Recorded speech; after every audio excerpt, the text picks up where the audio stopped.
Itu Vice Manager Puan Ayah Syadan untuk topiknya iaitu pasport kejayaan part 2. Sebab sebelum ni pada minggu lepas dia dah buat part 1. So kita sambung untuk part 2 pula. Dipersilakan. Okey, terima kasih. Okey, kita set timer hari ni. Okey, bismillahirrahmanirrahim. Assalamualaikum, saya Ayah. Semalam ni kita nak sambung part 2 untuk pasport kejayaan. So pasport to sukses atau pasport kejayaan ni sebenarnya Syuang Ho dah sediakan untuk kita. Sedikit recap, mana nak akses pasport kejayaan ni untuk semua ahli Syuang Ho, kita semua boleh akses kita punya pasport masing-masing secara online ataupun secara fizikal. Siapa yang ada buku tersebut, siapa yang ada pasport secara fizikal boleh tulis dalam buku, siapa yang tak ada boleh akses online di els.syuangho.net. okey, els.syuangho.net, masukkan kita punya distributor ID dan login macam biasa. So ini adalah kita punya pasport kejayaan secara virtual punya lah. Yang virtual ni best sangat sebab kita boleh fill up dan juga kita boleh tukar dan update regularly lah. Okay. Okay, so last week kita the first part saya dah go through sedikit tentang pasport to success ni. Kenapa pentingnya untuk kita ubah mindset kita dan bagaimana caranya untuk kita nak mula berimpian. Okey, mula berimpian dan bagaimanakah caranya untuk kita nak capai impian tersebut. So Syuang Ho sebenarnya dah bagi guideline step by step. Okay, jika kita macam tak tahu langsung macam mana nak start, macam mana nak mula, follow sahaja step by step dalam pasport kejayaan ni sebab memang Syuang Ho dah sediakan dia punya cara-caranya dan jadual template dia lah, senang cakap kan. Dan kita hanya follow dan fill up saja, fill in the blanks kata orang. Okay, so last week kita dah go through sampai ke table of list classification. Ingat tak? Okay, yang dekat sini saya buat recap sikit macam mana kita nak mula prospecting. Bila kita nak prospect, kita prepare the name list. Ingat tak macam mana kita nak sediakan name list? Sebab bila kita cakap kita ni macam tadi VN Razif dah cerita pasal salah satu produk kita iaitu YK Poland, dan kita macam bestnya pasal Poland ni kita rasa kita nak cuba sendiri kan. Lepas tu kita rasa bila Ablan kata okey jom kita start share. Bila sebut perkataan share tu tiba-tiba automatik kita tak ada kawan. Kan tiba-tiba macam nak share kat siapa tak tahulah nak share kat siapa, tak ada kawan. Lepas tu macam-macam lah, tiba-tiba macam tak ingat yang kita rasa dalam dunia kita sendiri. So dekat sinilah kita nak belajar macam mana kita nak prepare kita punya name list. So sedikit recap yang kita dah buat last week. Untuk kita buat name list ni kita ada 9 grades, okay, kategori yang kita boleh rujuk, iaitu orang-orang yang kita berhubung bila kita order makanan, bila kita berkenaan dengan pakaian kita, berkenaan dengan kita punya neighborhood, pekerjaan kita, tentang diri kita sendiri dalam kita punya phone book kan ada banyak list dalam phone book kan.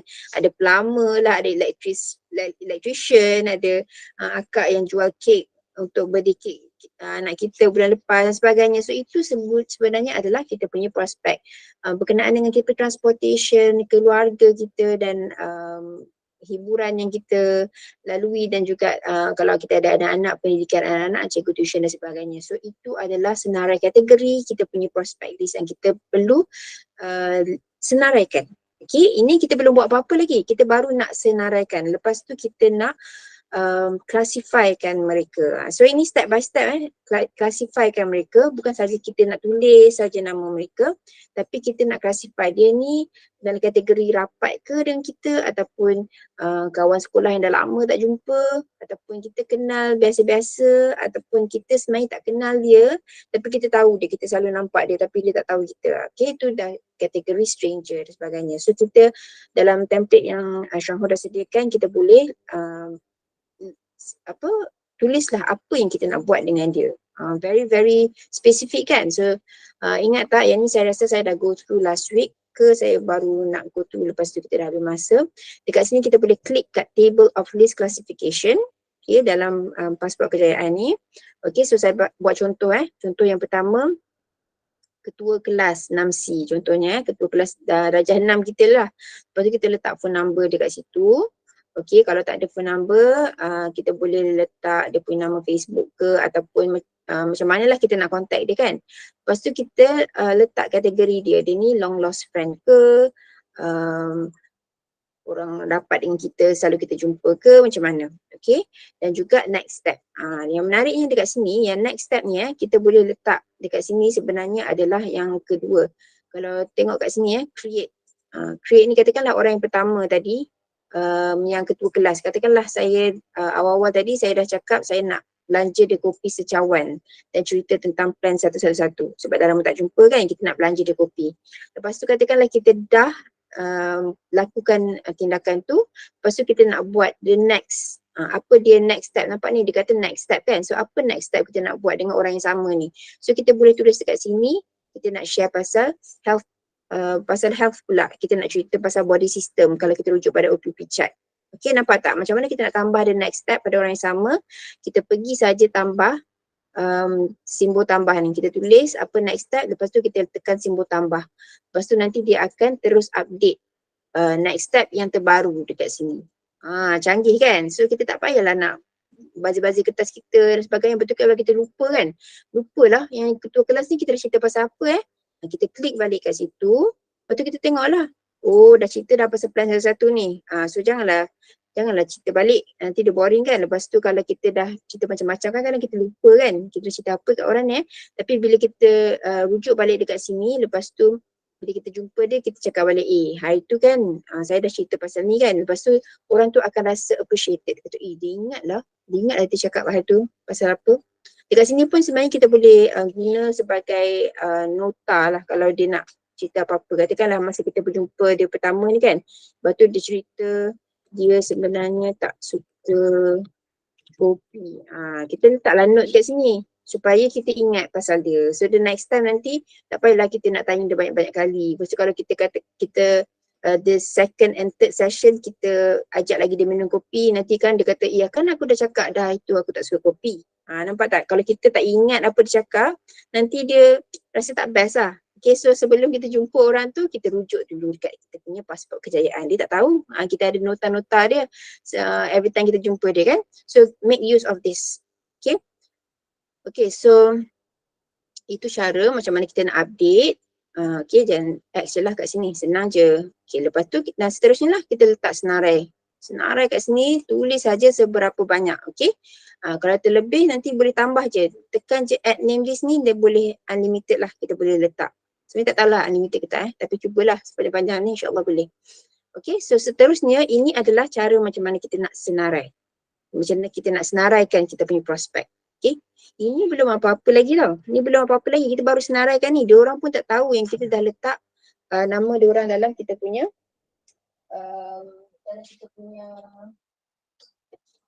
list ni. Diorang pun tak tahu yang nama mereka tersenarai.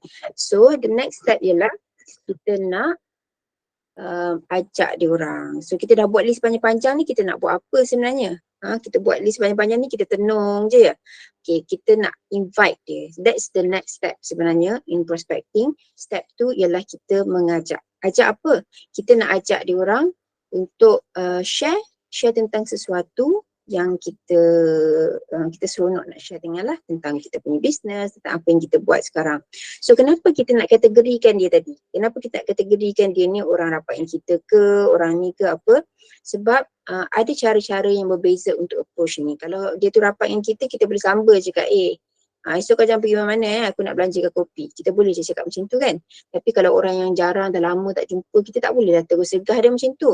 So adalah dia punya step by step dia. Dan bila kita dah berjadualkan macam tu, mungkin kita boleh agih-agihkan jadual kita.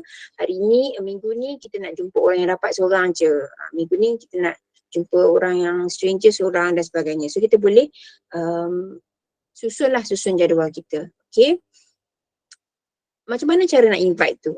Itu yang suspend tu. Macam mana nak, sekarang tadi mula-mula kita kata kita ada kawan. Tiba-tiba bila dah buat list, ramai pula. Lepas tu macam mana kita nak ajak? So kita ajak dalam syahur, kita ajak benda yang jujur. Kita jangan berkias-kias. Kita jangan, aku nak jumpa kau esok lah pasal apa? Adalah Kau nak jual apa-apa ke? Tak ada, aku tak ada jual apa-apa pun saja nak minum-minum. Jangan macam tu. Kita kena jujur, kita kena bagi jelas, okay? Kalau jelas tu macam mana? Selalu kita cakap kita nak belanja kopi yang terhebat di dunia. Betul tak? Memang pun kita memang nak cerita pasal kopi yang terhebat di dunia. Memang kita nak belanja dia secawan, kita tak belanja dia sekotak terus kan. Kita nak belanja dia secawan, kita buka sachet, bancuhkan dan bagi dia rasa. Itu memang plan satu-satu punya tertibnya kan yang kita belajar. Dan kalau dia kata kopi apa ni, adalah kopi special, nanti aku cerita. So bila kita cakap macam tu, jelas dia tahu intention kita nak jumpa. Intention kita adalah kita nak perkenalkan satu produk iaitu kopi dan it is special. So apa yang special ni nanti kita jumpa.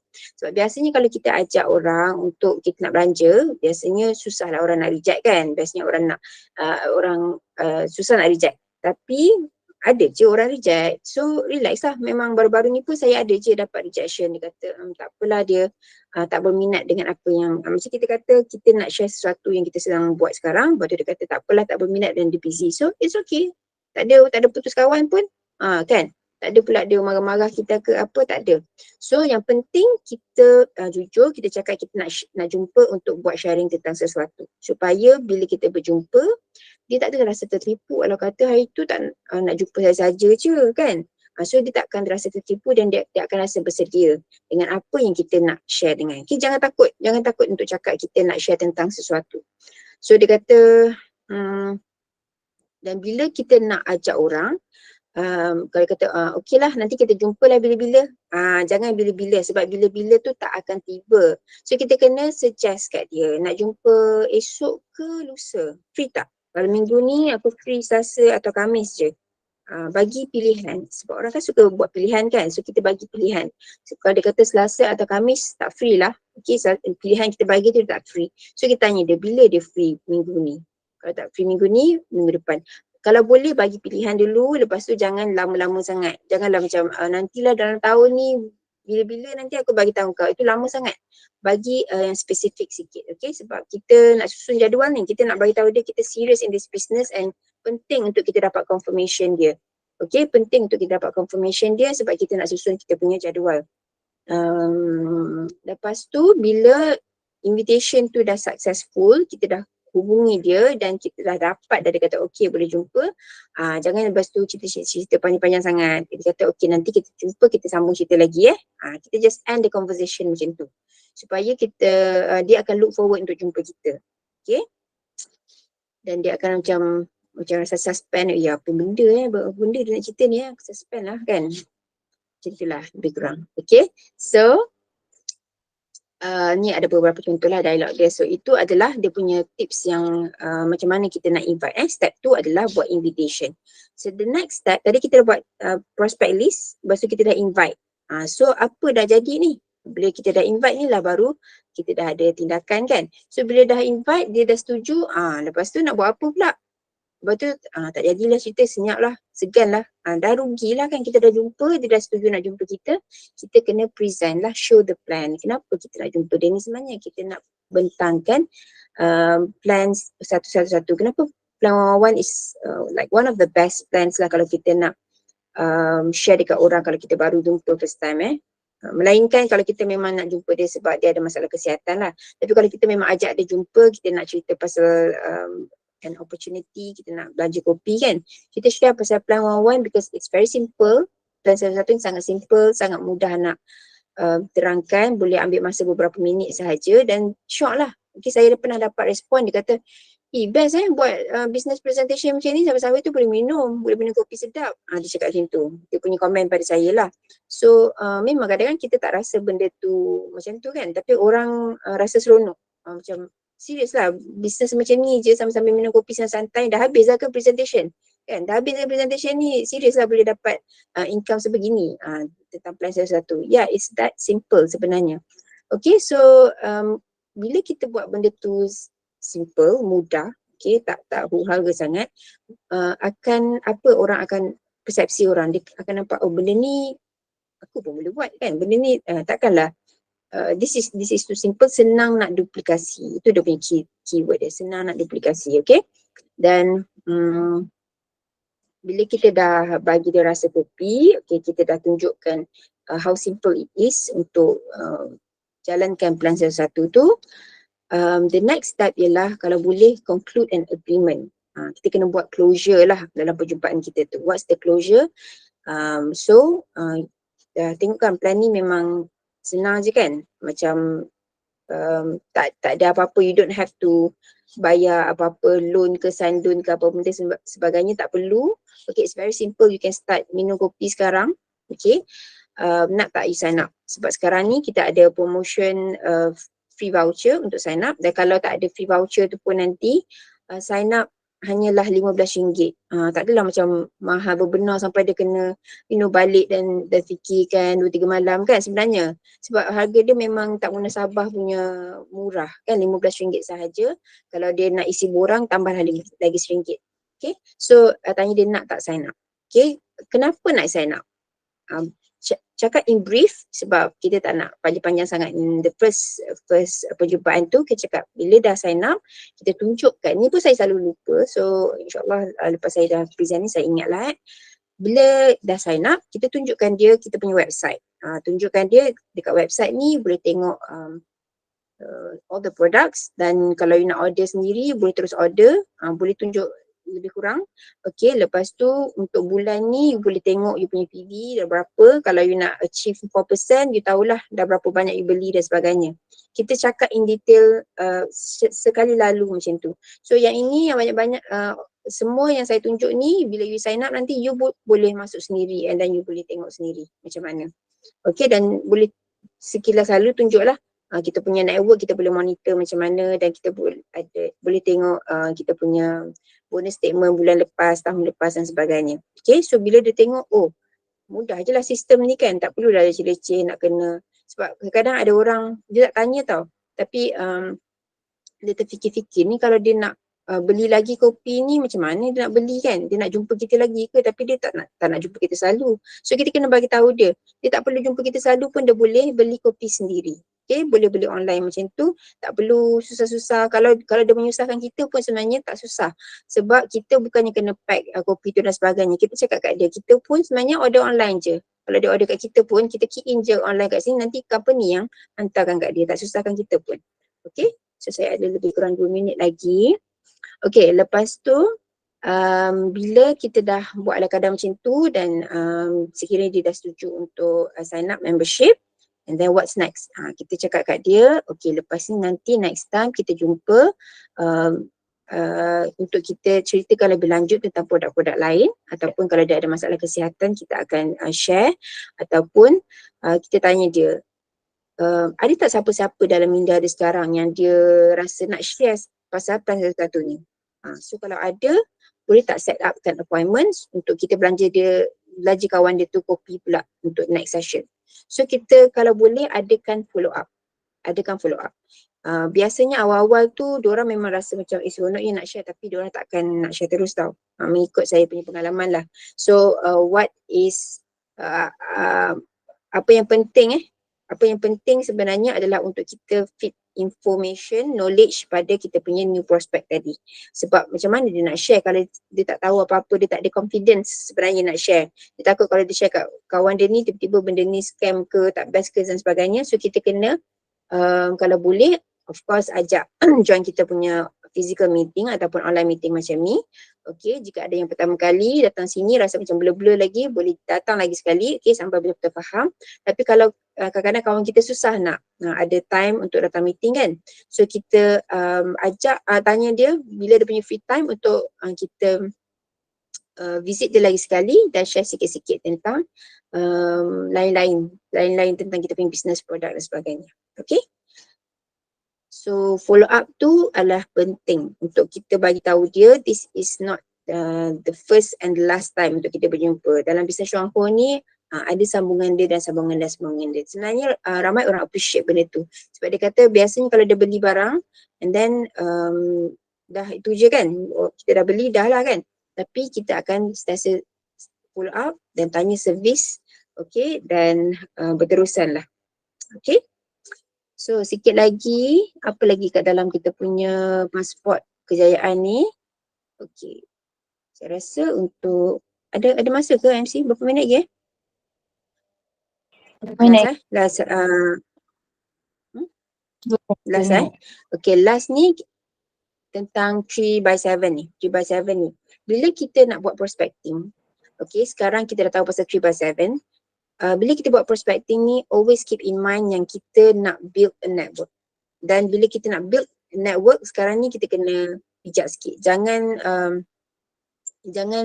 rasa nak sponsor je semua orang tanpa kita bukan macam nak susun network kita macam kaedah-kaedah yang seperti yang tak elok tapi bila kita buat 3/7 network ni, kita akan plan. Okay, ni kan kita punya business, kan? Kita akan nak plan business kita, how big we want our business to grow, dan macam mana kita nak network kita berkembang. Dan kita kenalah work smart. Kita tak boleh macam tegur je semua orang betul terus sign up bawah kita dan sebagainya. Nanti kita akan dapat satu network yang ramai orang tapi macam kenapa berat je rasa network ni, sebab kita seorang yang buat kerjanya. So bila kita buat 3/7 network ni sebenarnya adalah untuk kita nak work smart dan kita nak bina kita punya network dengan cara yang teratur, dengan cara sistematik. Di mana 3/7 network ni kita akan menghasilkan network kita yang kembang dan juga dalam. Broad, kan dia kata, dan juga deep. Okay, so itu adalah apa yang asas untuk network yang stabil sebenarnya dekat dalam network marketing. Ini adalah asas atau tips lah untuk kita membina network yang stabil. Sebab dalam apa-apa bisnes sebenarnya network adalah sangat-sangat penting. Rangkaian adalah sangat-sangat penting. Jika bisnes tu tak ada rangkaian, tak ada orang, tak adalah pembelinya, betul tak? Dan yang best ni pasal network marketing ni sebab kita boleh bina kita punya network dan network tu boleh stay dekat situ dengan syarat dia dibina dengan asas yang kukuh lah. Okay, so itulah dia kepentingan 3/7. So yang 3/7 ni saya tak terangkan lebih lanjut lah pada malam ni okay. Dan saya rasa kena buat part 3 untuk pasport ni sebab the part 3 tu nanti kita akan go through tentang SPA dan macam mana kita nak pantau kita punya aktiviti dan sebenarnya macam mana kita nak pastikan perjalanan kita dalam Syangho ni boleh disusun dengan elok lah, okay, menggunakan pasport kejayaan ni. Okay, so saya rasa ini sahaja saya punya perkongsian untuk malam ni. Ya, last kali 3/7 So next time the last part, insyaAllah nanti mungkin rasanya lepas raya kot kita akan buat the last part, okay, part 3, dan di mana itu adalah sangat-sangat penting untuk kita pantau. Sekarang kita dah tahu macam mana nak buat senarai, kita dah tahu apa kita nak buat, kita nak invite orang. So bila kita dah ada network, macam mana kita nak pantau network kita menggunakan pasport kejayaan ni. Okay, so itu sahaja saya punya perkongsian. Terima kasih banyak. Okay, terima kasih banyak-banyak Puan Aya di atas perkongsian tentang pasport kejayaan. Bagaimana untuk kita plan betul-betul